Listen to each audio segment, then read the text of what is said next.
I will talk about, I would have worded my title very differently, but then since I was given pedagogical aspects of online learning, I will try to do justice to this.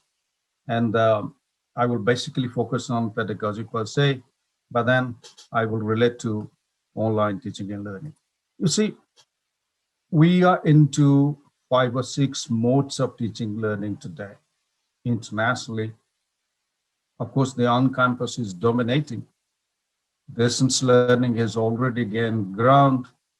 Online learning is progressing little shaky, though in COVID times, almost everybody was into Zooming and Googling and on Google Meet and kinds of things, which is not basically online learning. You are using a platform to deliver lecture, which is as good as a classroom lecture. E-learning, which is a wider term, any kind of use of information communication technology, including audio, video, radio, television, teleconferencing, multimedia, print, audio, video, graphics, animation, data, all put together, which has shifted today to the semantic web, or these days, because of the web 4.0, we started with web 1.0. With web 4.0, we call it a symbiotic web. So from semantic, of late, we have shifted to a very dynamic, networked, I will discuss a little bit about this, symbiotic web. And they talk about blended learning, which is basically mixing e-learning and traditional classroom, but I will expand this to a little, go beyond this. And ubiquitous learning, where many universities today, they have been teaching using the mobile platform.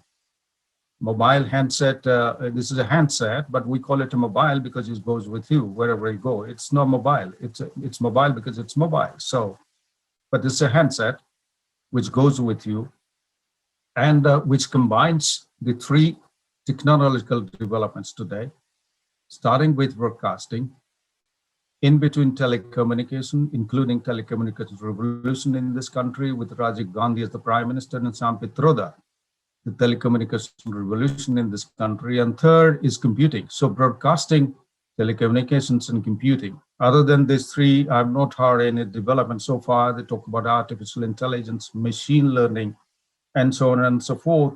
But these are all part of the computing developments in computing. So all these 3 have converged together to one platform called your ubiquitous or the mobile platform, and which goes with you. A little intervention about the graphical development of generations of distance education, starting with the first generation correspondence education to what we call today blended learning. In the process, we have crossed through a few pedagogic developments. These are technological representations, including a convergence towards the mid of 1990s. That multimedia has been taken in different versions to online platform called the World Wide Web or the net. This 3rd generation learner support is giving us idea, which I'll discuss a little more, that this interaction and engagement in online learning and also in the classroom is very important, and the national education policy is serious about this. It also talks about varieties of technologies for intervention, including face-to-face internship. So it led to a 4th generation telecommunication, to a 5th generation, both synchronous and asynchronous learning, and today they would call it a blended learning, web plus on campus. And these all have led to more towards a symbiotic use of the symbiotic web, whereby not only 3D is possible, but varieties of possibilities are there. But I will not get into those because we in this country are not into that. What we are into is unfortunately, but fortunately could be for everybody, because this is a standardized platform called SOAM. But and SOAM is a very, on one extreme is a limited platform, and the symbiotic web on the other side is an extremely dynamic and network platform. I will stress the word network because I will discuss a little bit about network. So friends, what we understand today very clearly about blended learning is that if a chunk of the credit we can push to what is called a self-paced learning, that one can study by oneself with mentoring support and interaction with fellow students. Second, the face-to-face interaction, which will be basically hands-on or putting theory into practice. And three, if at all there is an interaction, the interaction 24/7 could take place through an online collaborative learning, whereby one can do an online collaborative projects and assignments and activities and so on, and discussion and so on and so forth, including discussion forums. So therefore, the blending that we could think of, it is not only a combination of face-to-face and online learning, as the Americans would like us to believe, that's the starting point, but you could do a blending in learning outcomes, in content and resources, in learning activities, the assessment and portfolios, and of course the delivery strategies. And you can think of many more blending possibilities that your discipline or the subject would like to have. One important thing in the process, I'm just highlighting some of the very scattered developments which you could join together to develop an online program or course. One important thing that with the development of cloud computing, because your computer is connected to the rest of the world. So also your mobile, even if you say that my mobile and my laptop is password protected and confidential and so on and so forth, nothing is confidential today. Anybody can hack your laptop, by the way, guaranteed, and so also your mobile. So therefore, there are certain protections that you have and protections by law also, and therefore people would not do that, but there are hackers today. So they are not interested in your laptop or mobile because they don't get anything out of that, but they hack many, many important platforms. One important thing in cloud computing network today is that the whole network is available. I will get into network, little definition of that little after some time. That in the cloud network, what is important is that when the whole network is available to you 24/7, from a pedagogic point of view, what is important is that if we can have for your own program within the network, a personal learning network for your own program or course, and within that network to provide an individualized, personalized learning environment within that, with linkages to the personal web tools that are available that one can use. And Professor Steve Wheeler from the British Open University is acclaimed to have done considerable research in how this is working and how the content or learning management system is doing, different tools and resources, interaction, assessment, and so on and so forth. This is an important consideration that we have to keep in mind and we are forgetting. And any platform, including Zoom, for instance, is not providing this kind of possibility, which we need to consider. And I'm pretty sure that in future, this platform is going to expand to become an interactive platform to be applicable to varieties of disciplines. So for instance, once distance online or you are doing a blended teaching learning, these 5 functions that I have listed over here, they're applicable to all the contexts that we are discussing or you are engaged with. First, you need to design how to transmit information. That transmission of information could be through any media, print, audio, video, graphics, animation, and data. And this could be within the classroom, outside the classroom, at a distance, and how you are disseminating your information, because the traditional lecturing has been dissuaded by the University Grants Commission, the regulator, through what is called a choice-based credit system. So the choice-based credit system and the new document, 2018, I understand, of the new regulation for the minimum qualifications for appointment of assistant professors in universities and colleges, talks about doing away with this and coming for, especially CBC is coming forward, lecturing would be at the end of the noting and varieties of interactive strategies that professors need to adopt. So how do you decide whether to print or audio, video or multimedia or through website or through open educational resources? How would you like to transmit your information? Number 2, how would you like your students to interact among themselves and get into some kind of an active learning? Because learning is becoming very passive, and how to make learning active. Number 3, we must also ensure that there is collaboration, sufficient space for collaboration, and all these are part of the credit definition that we are talking about. In face-to-face teaching, a credit is the teacher's teaching hours, and in distance learning, a credit is students' learning hours. So all these are part of the credit definition, whether you are teaching face-to-face or at a distance. So collaboration also ensures the value of sharing and respecting, which is very important. We must also design that putting students into some kind of reflective learning, because reflection contributes to or enhances the quality of learning. And therefore, it is very important that we engage in reflection, and reflection would bring in not only application of self-regulated learning. I'm pretty sure you are noting down all these, and you can Google and study more.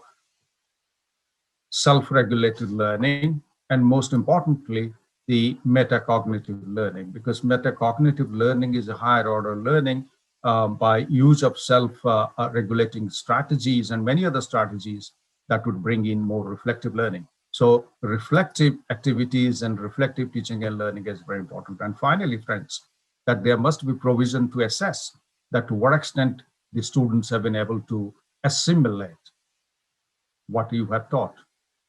Assimilation could be through assessment strategies, and your assessment rubric has to be very different. Of course, I will not discuss assessment because I'm pretty sure online assessment, Professor Mangala Sundaram is discussing, and he will discuss more because he belongs to the professional and technical side, and he will discuss some more about how in difficult science and technology, engineering, and such areas, even assessment is possible, and how to assess especially whether the students have been able to assimilate or not, or to what extent they have assimilated. That the MOOC, which is a massive model, as much as the open distance learning is, there is some perception that most probably it is not of quality, because the MOOC is based on the X-MOOC, which is a behavioristic or which is a mass education model. And when the MOOC started, actually, they started with the connectivist MOOC with Professor George Seaman and Professor Stephen Downes, and he will talk about connectivism and connectivist MOOC. You Google it, you Google everything, and you will get to know. I'm just giving a brief idea to you. At this point, I had highlighted to you to recall that understanding of pedagogy and the theoretical discourses behind what you are doing, combination of technology and your subject through a pedagogy, and understanding of theoretical discourses will be very important for you to be considered enough to design a qualitative online course or program and carry it forward and achieve quality learning. I also said that unfortunately, not only in this country, but many parts of the world, as much as I know, that people or the professors, they are not appreciating the foundational theoretical discourses behind this, and therefore, including face-to-face teaching and learning, pedagogy is very important. That's what I mean, pedagogy. Pedagogy, they need to appreciate vis-a-vis designing their technology-enabled learning. What is happening, including MOOCs, is that we are learning, including the Moodle platform, we are learning more about Moodle, and we are learning less about pedagogy of your discipline. Pedagogy is not a very overarching term. Pedagogy must be relating to your discipline. And what I had already, I'm simply recalling what I said. So I also said that your pedagogic content knowledge and technology pedagogic content knowledge, but what kind of content, what kind of pedagogy will be useful, and therefore, if at all, any technology could facilitate that. And you apply this to your MOOC, your SWAM, or your any online platform, including Moodle platform. That's what I discussed. I discussed about Professor Granny Connell's classification of different MOOCs, and this PowerPoint will be made available to you. And you can Google Granny Connell. She's a world-class pedagogue today internationally, and therefore many are following the pedagogy, including pedagogy of technology-enabled learning or online learning, if you would like to say. I also distinguish between X-MOOCs and C-MOOCs because the MOOC system started with a connectivist MOOC based on the connectivism theory and network-based learning, because network learning is very important. That's what we are discussing. But when we come down to X-MOOCs, including your SOAM, we are more into a traditional behavioristic approach of mass education, because MOOCs is a massive open online and it's a mass education course, and therefore mass education naturally becomes more behavioristic. But what I submitted while talking about this is that while considering X MOOCs and the SOEM system, because which gives you almost 40% of credit transfer today, as per the new regulation, and therefore any degree today is not a full-time, it's a blended degree. The design and development is very important. Pedagogic design is very important. Without appreciating your pedagogy of your subject that you are going to teach, one should not venture into teaching either face-to-face and more importantly in technology-enabled learning that or online learning that we are discussing. So therefore, we will discuss about curriculum, content, and interaction design. And I'll give an example of a case study. Now, friends, about curriculum and pedagogic design. When you get into pedagogic design for your curriculum and content and so on and so forth, you need to consider the technical aspect of it. Even if you are using a learning management system, you have to be very careful that the pedagogy that you have designed, whether your LMS or the learning management system is supporting that, the provision, the tools, the organizational part of it, the hierarchical structural part of it, and so on and so forth. Is it supporting you? If it is not supporting, don't sacrifice your pedagogy because your technology doesn't support you. Go for another technology if possible. That's my submission. Two, the social aspect of it, that whether sharing, interaction, collaboration is possible in the learning management system that is given to you or that you are using. If it is, proceed with that. Epistemological, that whether a didactic deliberation discussion is possible, that teacher student content student and so on and so forth. And if at all, because different disciplines, they will differ in their cognitive modeling, for instance, the kind of guidance that they would like to design, the kind of metacognitive skills, that kind of facilitation mechanisms that they will do from their discipline, because that all these will be dictated by the subject or discipline that you are teaching. My submission here is whether this facilitation is available in your learning management system. This is the first consideration of the pedagogic design. So friends, when you get into design a course or a particular certificate, diploma, or degree program, my submission is to look into this PowerPoint very carefully. This is what IGNOU does. This is what we have been orienting nationally, internationally also, as much as I know how they are doing. You need to develop a blueprint. That blueprint could be a page or 10 pages, 100 pages, depending on what you would like to do. But then your blueprint you should talk about what are the factors that are influencing your decision to design a course.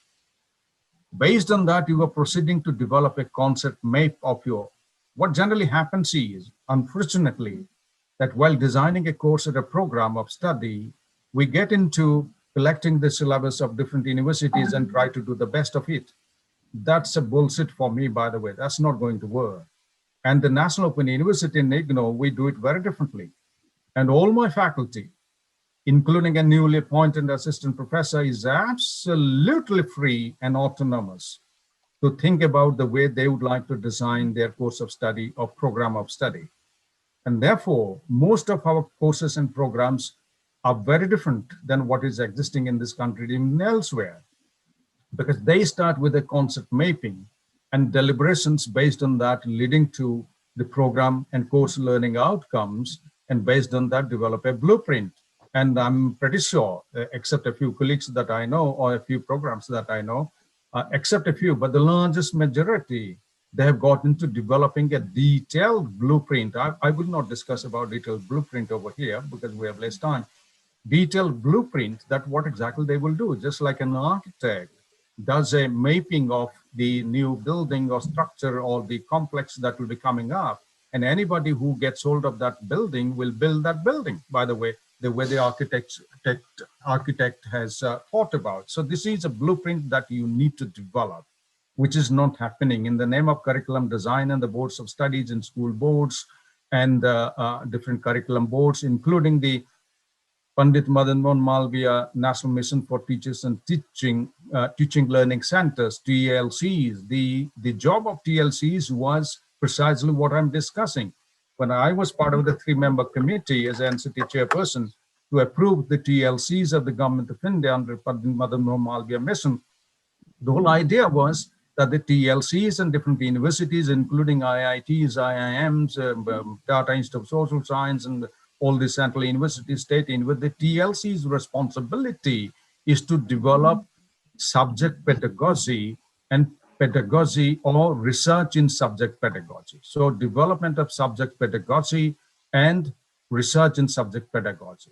Subject pedagogy is fine, but research in subject pedagogy is not considered today in the API scoring system, unfortunately, of the University Grants Commission or AICTE. And therefore, we need to, and hopefully, my understanding is the national education policy will gradually change all these mindsets and regulations and all that. And hopefully, when the regulators will be out and some new formulations will come up, these deliberations, or the same regulators will get into new deliberations, and therefore there'll be not only a change of mindset, but also change in the strategy, and which is called regulation, because regulation is more legal and therefore it is binding. So therefore my submission here is that we must proceed the way that curriculum design is done.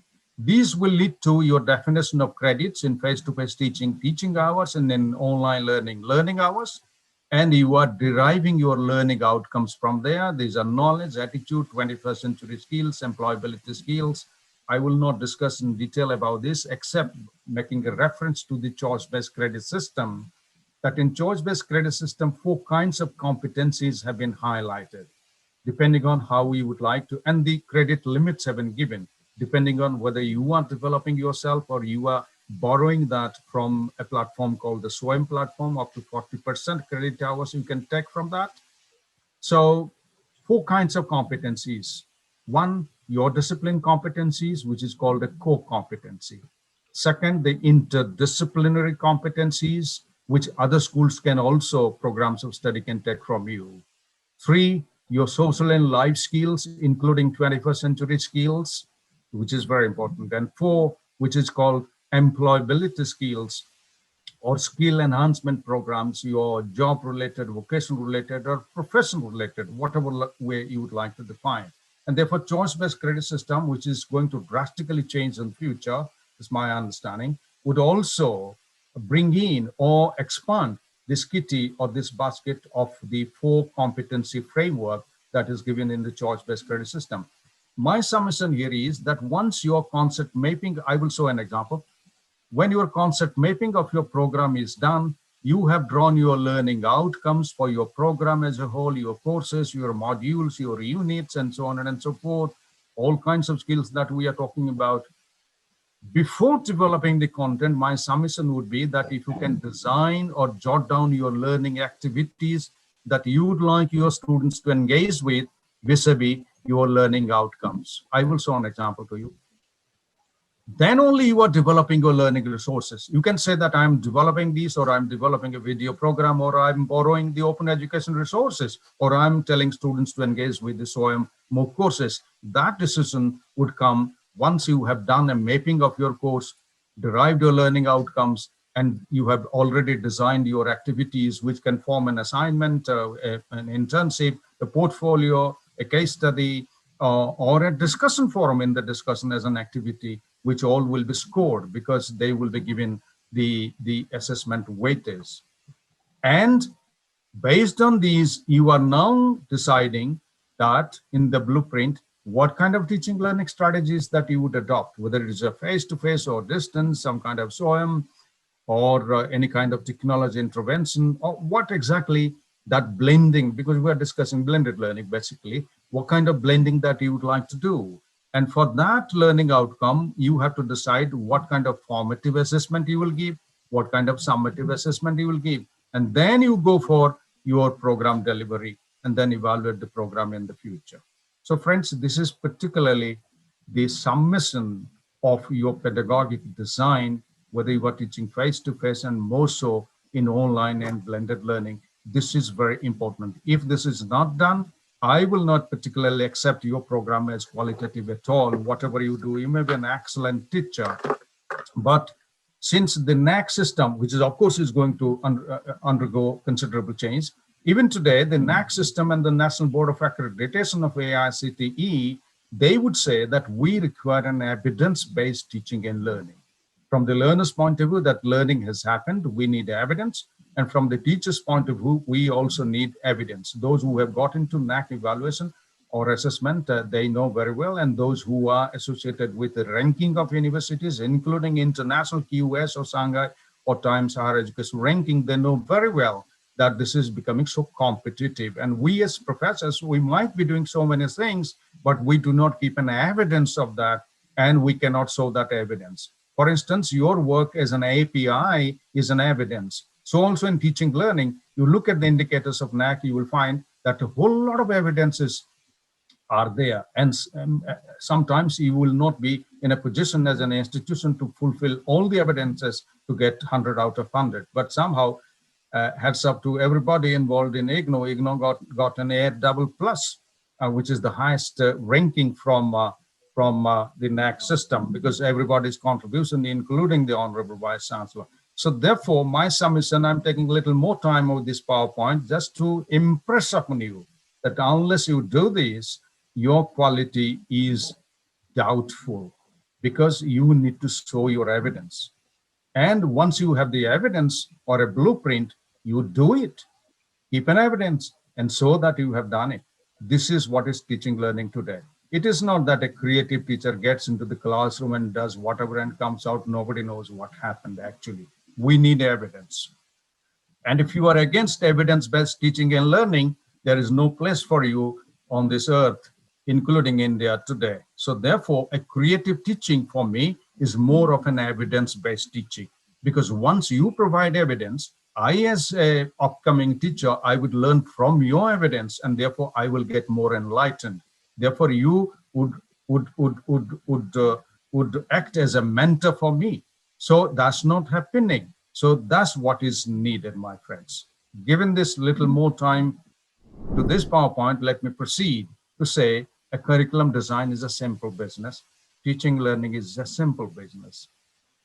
Either without understanding what exactly it is, we make it more complex, or after understanding, not doing it, we also make it more complex. So therefore, friends, simply to understand and to do, translate into action, very rudimentary but essential components I have jotted down. In other words, you will find in a much more fashionable, presentable way that you need to decide your graduate attributes, the learning outcomes, the existing learning experience of the students, which we do not take into consideration, modular, credit-based, mapped modules and courses, because today we are moving through what is called a course basket for the students to choose and join together. And as an institution, you would decide what kind of certificate, diploma, degree you are going to award. That's what is coming up. And IGNO very much is into that, as much as you know. So therefore, course-based formulation is becoming more important. The other important thing I would highlight over here is that the traditional self-learning based courses and modules and distance to online learning is not going to work anymore. What we are moving into, because the learning resources can be picked up from varieties of sources. I'm not saying that we should not develop self-learning materials. What I'm simply saying is that we are giving more into what is called a network-based learner support and engagement system, which is not happening. We are still stuck in our self-learning material development system. So therefore, friends, once you have done your modular courses, credit-based, then mediated teaching and learning, 21st century skills, self-regulated learning, all these need to be indicated what exactly you are doing. You cannot simply say, I'm just doing it. You need not bother about this. Yes, we would like to bother about this. Teaching learning is not a confidential business today. Teaching learning is in public domain. So therefore, we need to declare what exactly we are going to do as long as we are paid at least. We need to design authentic tasks, friends. And I'm very happy that the National Education Policy is talking about it. National Education Policy is talking about two things: authentic learning and authentic activities and authentic task-based learning in context. That we need to translate our theory into practice in context wherever we are. So let's not give an American example or Russian example. We are in India, we are in Haryana, we are in West Bengal, we are in Kolkata. Let us give that example. Or in Tuticorin, for instance, let's give that example. And example is possible because we are not searching for example in the community of practice. And therefore it is very difficult because we're not going outside our own boundary or the classroom or the discipline. And this is what is called an interdisciplinary education. We were arguing the other day about multidisciplinary and interdisciplinary. Multidisciplinary is fine because you allow students from science to take music, music could take also commerce. It's multidisciplinary, but that doesn't make interdisciplinary. Within your own discipline, you can teach in an interdisciplinary way.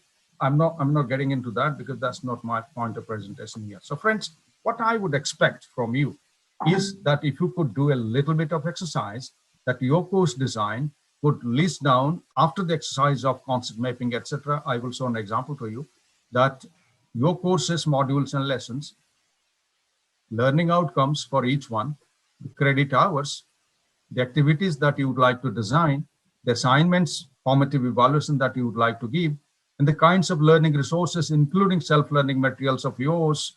Now, we could imagine right now your self-learning material is being pushed to a different place than to begin with self-learning material. Beginning with self-learning material is problematic, actually. And finally, your assessment rubric. Let me go